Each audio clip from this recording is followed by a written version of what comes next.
The late afternoon sun spread golden light across the highway, washing the landscape in a warm, deceptive calm. Darius Carter tapped the steering wheel of his obsidian black Genesis G90, a faint smile still playing on his lips from the investor meeting that ended hours ago. His pitch had landed clean, 3 new logistics contracts signed, one step closer to expanding into the Midwest corridor. The kind of win that made all the long nights and lonely business trips feel worth it. The GPS chirped softly, rerouting. Shortcut available. Save 41 minutes. He tapped accept without a second thought. The blue line bending off the interstate and into unfamiliar terrain. As the trees closed in and the asphalt narrowed, the road sign shifted from polished green to rusted brown. The highway bled into a 2-lane strip surrounded by scrub grass and empty silos. One cracked sign read, "Welcome to Ruston Grove. Pop 12,000 for 107. He adjusted his tie out of habit of deep navy silk that matched his pocket square, and leaned back against the tan leather seat. His phone buzzed briefly with a text from his assistant, confirming a dinner reservation back in Atlanta. He should make it, just in time. If the shortcut held, his fuel light blinked orange. Darius sighed and scanned the horizon. A small gas station appeared like an afterthought. Ridgeway's Market. An auto? It looked like something from a faded postcard paint peeling. One flickering light over the ice cooler, to dusty pumps out front. He pulled in, the sedan's engine purring low as he eased beside the farthest pump. He stepped out and immediately felt it. Silence. Not the peaceful kind. The kind that watches you.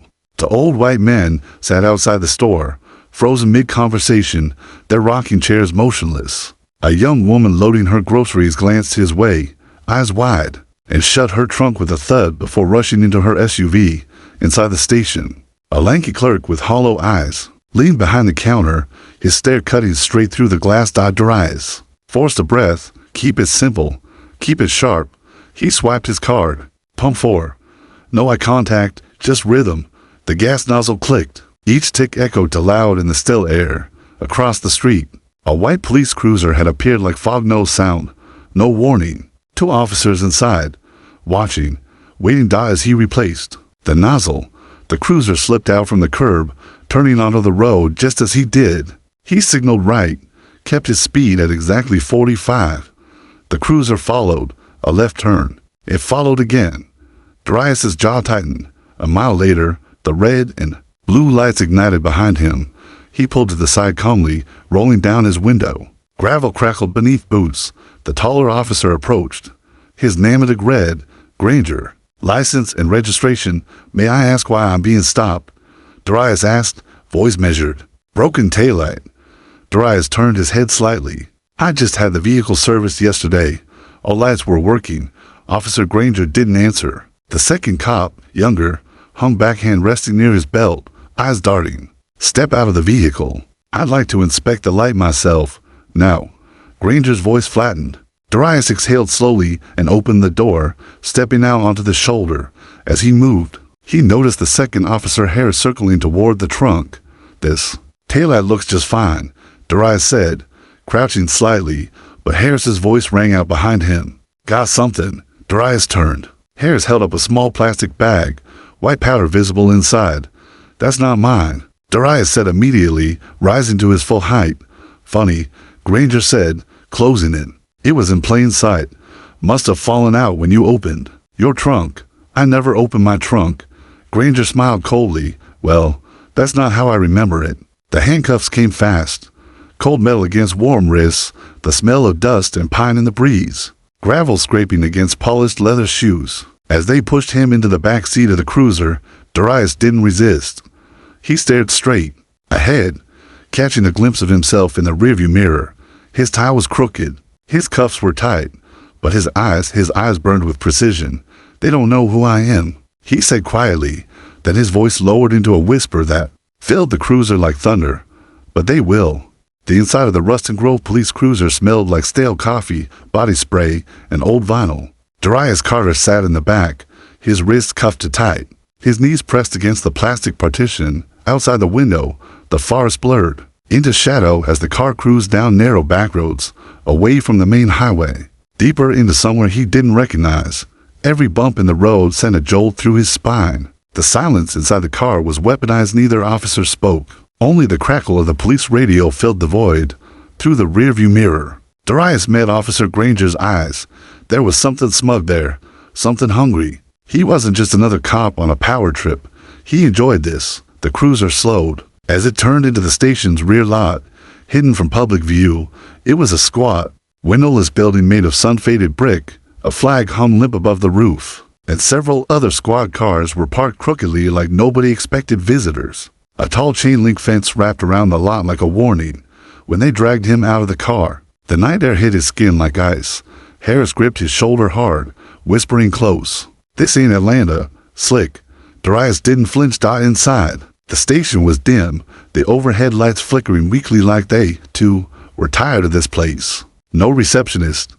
No activity. Just an aging sergeant at the desk, sipping from a mug and scrolling through something on a dusty monitor. Granger shoved Darius toward the counter, drug possession with intent to distribute. He announced, loud enough for echo, resisting, arrest, aggressive behavior, and potential interstate trafficking, maybe federal. Darius turned his head, slowly, eyes locked on the sergeant. "I want my phone call." The sergeant blinked at him lazily, then looked at Granger. "He's not booked yet." "I said I want my phone call," Darius repeated, his voice calm but firm. Granger leaned in close to his ear. "You'll get it. Big shot. Right after the paperwork, and the search, and the evaluation. Might even get a public defender in. A week if you're lucky. A week." Darius's jaw tightened. They led him down a corridor, low ceilings, yellowed paint, water stains on the floor. At the end was a single holding cell, rust creeping around the bars like a fungus. As the door clanged, shut behind him, he scanned the space. A metal bench, a toilet in the corner, one dim bulb overhead, and he wasn't alone. A man sat curled on the bench, mid-30s maybe, eyes bruised, lips swollen. He didn't look up at first. Then, slowly, his gaze lifted. "You knew?" the man asked, his voice hoarse. "Got pulled over 10 minutes ago," Darius replied. "They say they found drugs in my trunk." The man gave a hollow laugh. "Same bag, same story, same to officers." Darius nodded. 3 days. The man muttered. "Been in here 3 days. Public defender. Hasn't shown. They keep telling me I confessed. I didn't." A pause. A silence so thick you could feel it crawl up your spine. "They're not just dirty," the man whispered. "They're organized." Darius leaned against the wall, thoughts racing. He'd dealt with racism before. Surveillance in stores, security, following him at luxury hotels. But this wasn't bias.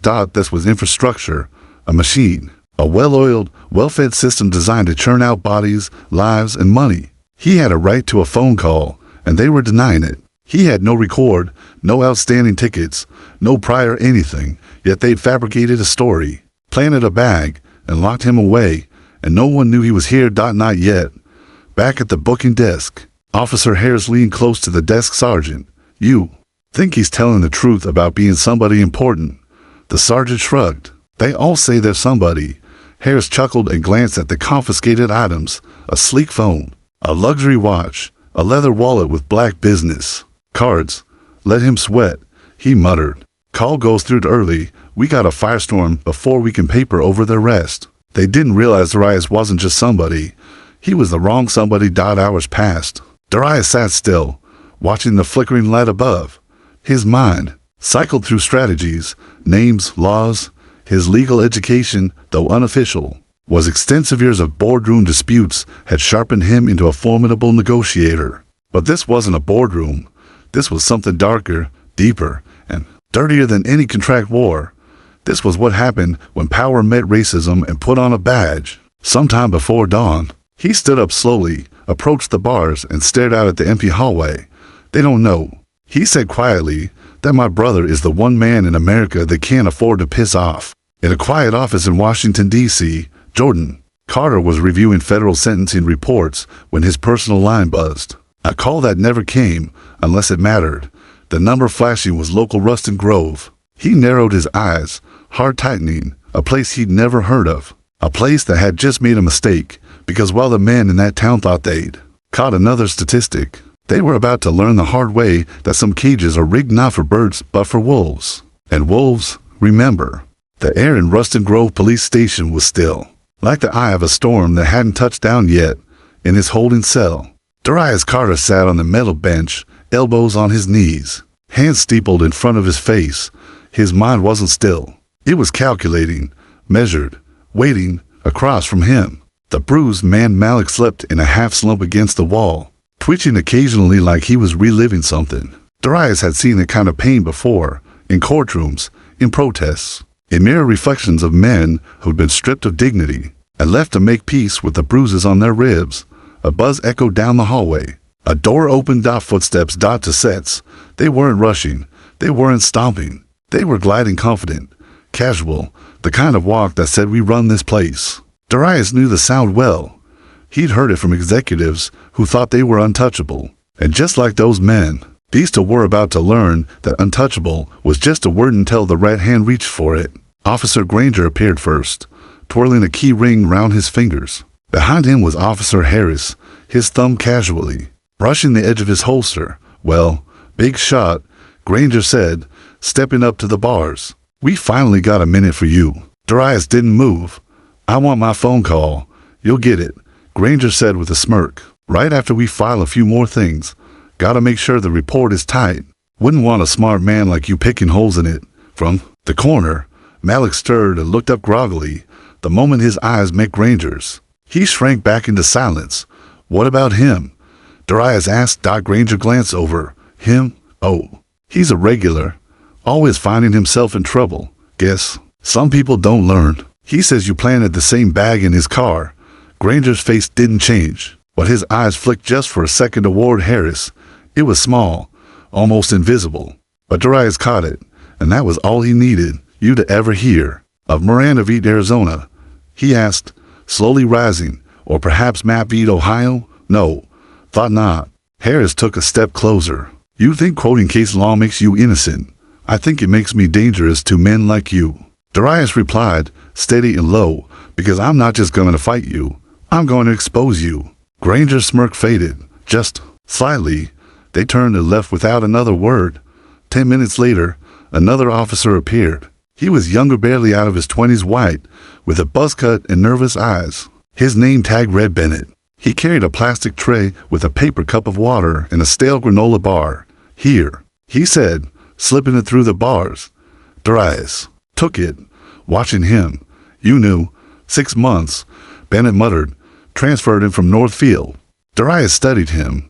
"You know what they're doing here, don't you?" Bennett looked down at the floor, said nothing. "You have a decision to make," Darius said quietly. "One day, the feds are going to come through that door, and they're not going to ask how long you've been here. They're going to ask what you did while you were." Bennett swallowed. "They said you were just another mouthpiece, a guy with a story. Do I look like I'm lying?" Bennett looked at him, really looked, and shook his head. "You don't." He left, and for the first time since Darius was pulled over, the hallway felt different, not safer, but less silent. Meanwhile, 2 hours south, Jordan Carter stood in the center of his DC war room. Tall, dark-skinned, built like a man who never fully left the boxing gym. He scanned the whiteboard covered in pins and string and timelines. "Ruston Grove," he muttered. An aide approached. "Sir, we checked. The town's arrest rate is nearly triple the state average, all for drug charges, and 80% of the arrests, black men. Most passing through, none residents." Jordan's jaw tightened. "I want every file, every court case, every officer's history. And I want a secure line into that precinct. Sir, local PD isn't answering calls." "Then find another way." Back at the station, Officer Harris stood in the break room, reading through Darius's wallet. There were no drugs, no criminal record, just black and gold business cards that said Darius Carter, founder, Artrace Logistics, and one small photo Darius with a man in a federal Justice Department lanyard. "What's this?" Harris muttered. Granger glanced over. "I don't know, but I don't like it." They didn't yet know who Jordan Carter was, but they were about to. In the cell, Darius sat back down. The adrenaline was fading, but his mind remained sharp. They wanted him afraid. Instead, he was building a case. They wanted him to feel forgotten. Instead, he was about to remind them exactly who he was. Then, like thunder in the distance, the outside door slammed open. Heavy boots, shouted voices. Movement. An unfamiliar female voice echoed down the hall. "This is Special Agent Dorsey with the Department of Justice. We have a problem." Darius stood. He couldn't see her yet, but she was coming, and so was the storm. The door to the Ruston Grove police station swung open with a force that made the entire building flinch. It wasn't loud, not a bang, but it had presence like a courtroom door creaking open during a death sentence. And just like that, the temperature dropped. Officer Granger looked up from his desk, mid-sip of bitter black coffee. His jaw clenched when he saw her. The woman who stepped inside wore a tailored navy windbreaker with the letters DOJ stenciled over her chest. Her hair was pulled back into a tight braid, her posture straight as rebar. She didn't look around. She didn't smile. She simply walked through the front lobby like she owned it, because for the next few hours, she would. "Special Agent Patrice Dorsey, Department of Justice," she said, flashing a badge with enough weight to crush egos. "Where is Darius Carter?" Behind her, the other agents followed, one with a tactical laptop already powered up, the other carrying a leather document satchel bulging with warrants. Granger stood. "I'm not sure who that is. Don't insult me," she said, voice like a scalpel. "You know exactly who he is. You booked him. You listed false charges. And you haven't logged it into your system yet because you're stalling." Granger swallowed. "We're still processing. You've had him in custody for nearly 12 hours without logging him into any state database. That's a federal violation. You just stepped into civil rights territory, which, I assure you, you are not trained to navigate." Behind her, the tech agent began connecting his device to the precinct server. The other agent handed Granger a thick envelope. "Federal subpoena. We are seizing all records, paper, digital, and otherwise related to your last 30 drug arrests." Now Harris walked in from the hallway, eyes narrowing. "What's this?" Dorsey turned. "I assume you're the second arresting officer." "Yeah, Officer Harris." "Great," she replied, stepping closer. "You're now the second named subject in a federal inquiry into wrongful arrest, evidence fabrication, and obstruction of justice. You're also being removed from active duty. Badge now." Harris instinctively rested his hand on his hip. "Don't," Dorsey said coldly. "You reach for anything but your badge. I will assume aggression, and I don't miss." There was a beat of silence that could have held a knife. Then Harris slowly unpinned his badge and dropped it onto the counter. The sound of it landing was small, but it echoed in the holding cell hallway. Darius stood at the bars, straining to hear the voices. He caught the tone before the words. Authority, real authority, not local, not petty. Federal. Malik stirred. "What's going on?" "Justice," Darius whispered. Finally, footsteps approached, this time faster, confident, not cocky. The key turned in the cell door. Dorsey stepped inside, her eyes immediately locking. "On Darius, Mr. Carter." "Yes, I'm Agent Dorsey. Your brother called me 2 hours ago.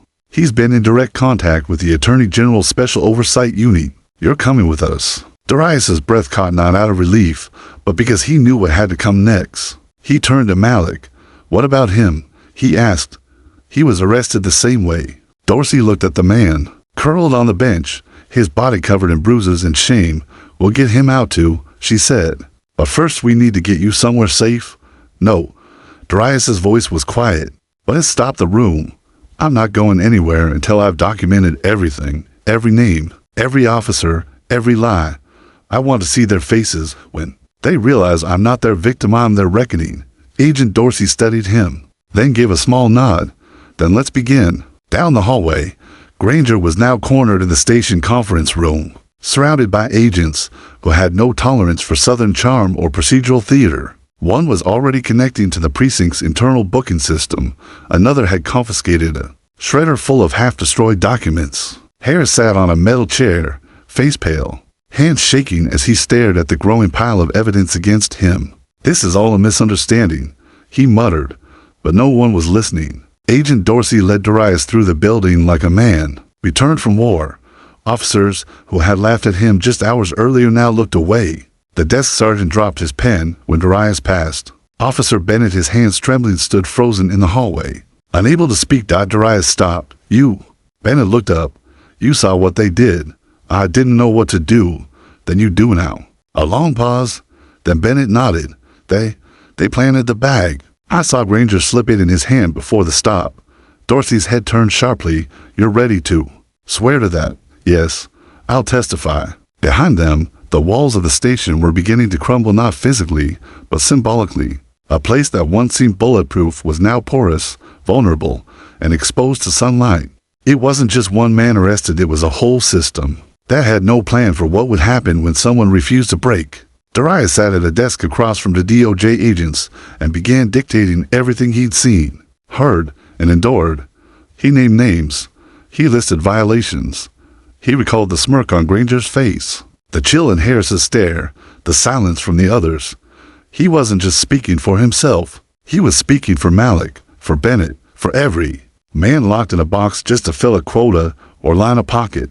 By the time Jordan Carter's secure motorcade arrived at the outskirts of Ruston Grove, the town was already shifting. Word had spread. Phones were ringing in courthouses. Judges were waking up from sleep they didn't deserve.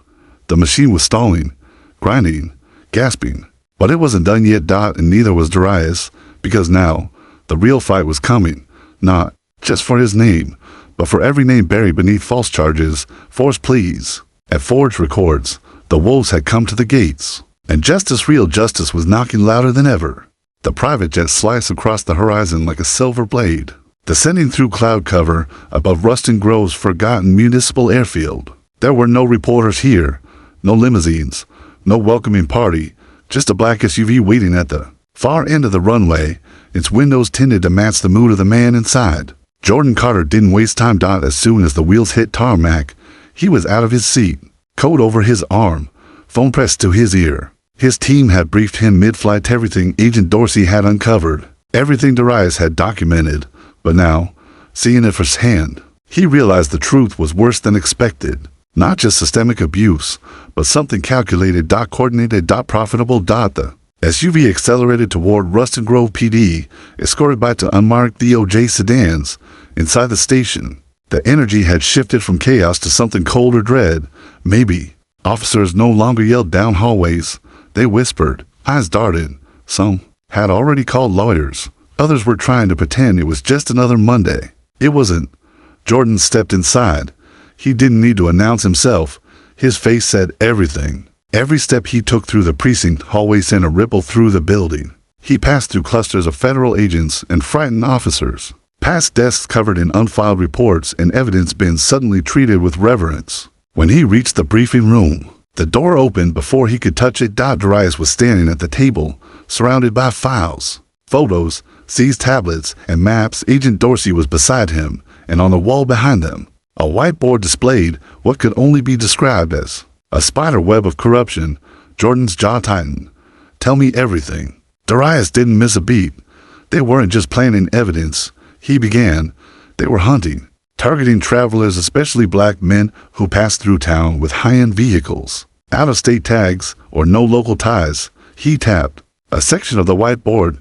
17 arrests in the last 6 months. 14 were visitors. 11 pled guilty on the spot. 3 are still missing court dates. 1 Malik was in the next cell, beaten, starved, forgotten. Jordan's eyes moved across the names. Quotas. Agent Dorsey nodded grimly.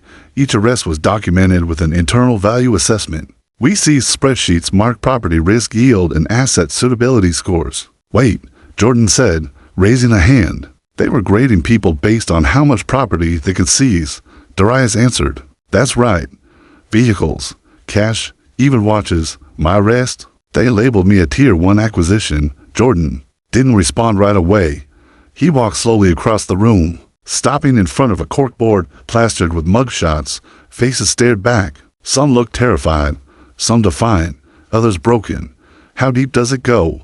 He asked softly. Agent Dorsey hesitated, then handed him a slim folder marked Vanguard Correctional Services, Partner Program. Jordan opened it. Inside were invoices, emails, kickback, agreements. Each one tied Ruston Grove PD to a nationwide network of for-profit prisons and municipal law enforcement offices. And stamped across each page was the logo of Strategic Civic Holdings, a shell company he'd seen before, one used in offshore asset laundering. It was supposed to be dormant. It wasn't. It's not just Ruston Grove, Dorsey said. We've traced similar arrest spikes in 9 other towns, all near interstates, all with the same private prison vendor. Jordan stared at a single email at the bottom of the folder. Subject, revenue optimization from R. Reynolds at RustonGrovePD.gov to H. Blackwood at Strategic Civic. As Carter may be the high profile, still, if we break him fast and move the evidence, we can get a sealed plea. Bonus target. Bonus target. Jordan repeated. Darius was silent. He didn't need to say what they both were thinking. This wasn't policing.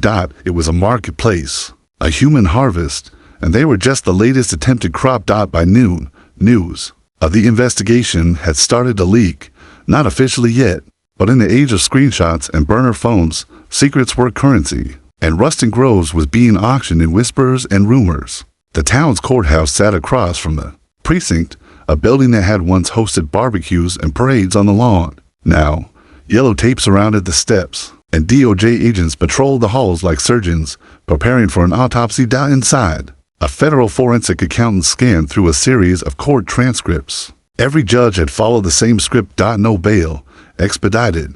Pleas. No appeals. As if they were all reading from the same playbook. And in a way they were. Back in the briefing room, Darius opened another box seized from Sheriff Reynolds' office. Inside were ledgers handwritten. Old school. Almost proud. Each page listed names, dates, arrest types, asset seizures, and corresponding incentive percentages. But halfway through the third book, Darius found something new, a column labeled RRM Board Approval. Jordan's head lifted. RRM Regional Resource Management, Dorsey said, one of the shell companies tied to Strategic Civic Holdings. And the board? Jordan asked. She hesitated. We thought it was internal. But she walked to a separate folder, pulled out a transcript, a surveillance wire from a whistleblower, embedded in a private prison. The voice on the tape was male, confident, cold. We don't greenlight new acquisitions unless the board signs off. Demographics, potential asset return, media risk is all modeled. We're not in the justice business. We're in the business. Darius looked at his brother, and in that second, something changed in Jordan's eyes. Not just anger, not just duty, resolve. We're going public, he said. Tomorrow, full press conference, DOJ, Civil Rights Division, all of it.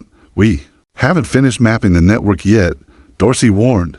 We need another 48 hours. They don't get 48 hours, Jordan snapped. They already took too much time. Too many names on those boards. He turned to Darius. You ready to be the face of this? Darius didn't blink.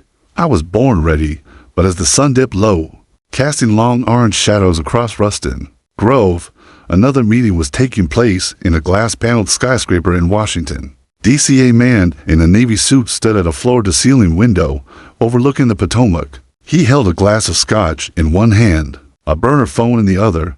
They're coming to fast, he muttered. Faster than we planned. A voice answered on the other end, sharp, British, deliberate. Then it's time. Time for what? A pause.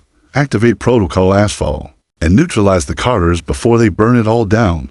The call ended, and the scotch glass shattered against the window inside Ruston Grove PD. As Darius reviewed the last of the files, he felt it deep in his chest. The fight was no longer local. It had escalated. And war was coming. But this time, he wasn't the prey. He was the storm. The morning sun had barely cleared the tree line when it was met with the full weight of federal armor. Satellite trucks lined the outer edge of Ruston Grove like siege towers. Dish antennas pointed skyward like spears. Armed federal agents stood guard at the barricaded perimeter while DOJ investigators moved with surgical precision through the courthouse, the evidence vaults, and the police station. Yellow crime scene tape now draped over the sheriff's office door. What was once a symbol of order had become the epicenter of an operation that would make national headlines within the hour. Inside the converted briefing room, Darius Carter stood in front of the DOJ press team, suit pressed, tie straight, eyes blazing. A microphone was clipped to his lapel, but he didn't need it. His presence alone commanded silence. Across the table, Jordan Carter, the U.S. Attorney General, laid out the framework of what would become the largest civil rights takedown in recent American history. They named the operation Project Sovereigna, symbolic middle finger to a system that had tried to turn sovereignty into a commodity. They'll hit back, Dorsey warned, tapping the side of her earpiece as encrypted intel pinged through. They're regrouping, and they're not just scared now. They're cornered. Jordan nodded. Good. Cornered men speak. Cornered systems bleed. Darius didn't say a word. He was watching the screen-lit footage from Washington, D.C. as news anchors pieced together breaking updates from anonymous sources. Each graphic flashed like a gavel strike. Private prison kickback network exposed over 90 judges and officers under investigation. Ruston Grove, the town that started a national storm, but as Darius watched, another screen buzzed. To life a live security feed from the courthouse parking lot. A white SUV was approaching fast. The fast. Dorsey leaned in. That's not one of ours. She was already on her comms. All teams. Alert. We've got an unauthorized vehicle. Breaching perimeter license unknown. The vehicle didn't slow. At the gate, the agents moved to intercept. Too late. The SUV rammed the barricade, metal twisting like paper. Darius and Jordan moved as one. Instinct. Years of discipline. The screen blacked out. Gunfire echoed from outside. The building went into lockdown. Agents in tactical gear stormed the hallways as alarms blared. Dorsey grabbed Darius by the arm and shoved him into a side corridor. You stay in this room, no matter what. I'm not leaving my brother.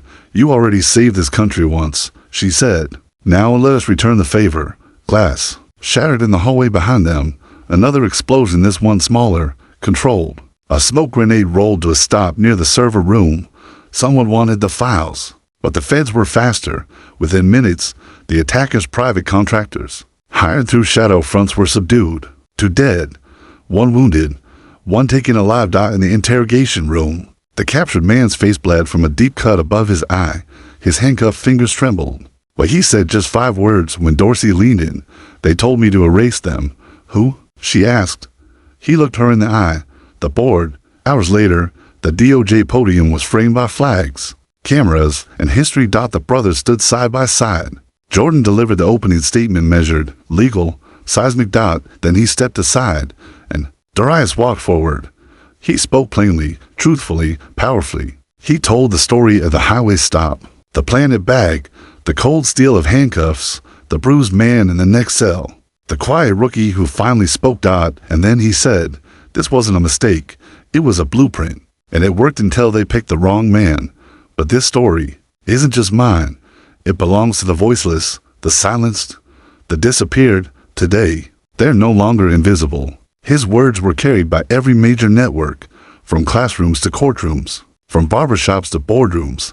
The world was watching, and it was listening. But somewhere far from Ruston Grove, inside a mirrored skyscraper with no company name on the door, a conference room filled with shadows, 12 figures sat in silence, each dressed in gray, each with a folder marked Project Legacy. The man at the head of the table leaned forward. He looked nothing like the goons sent to erase Darius.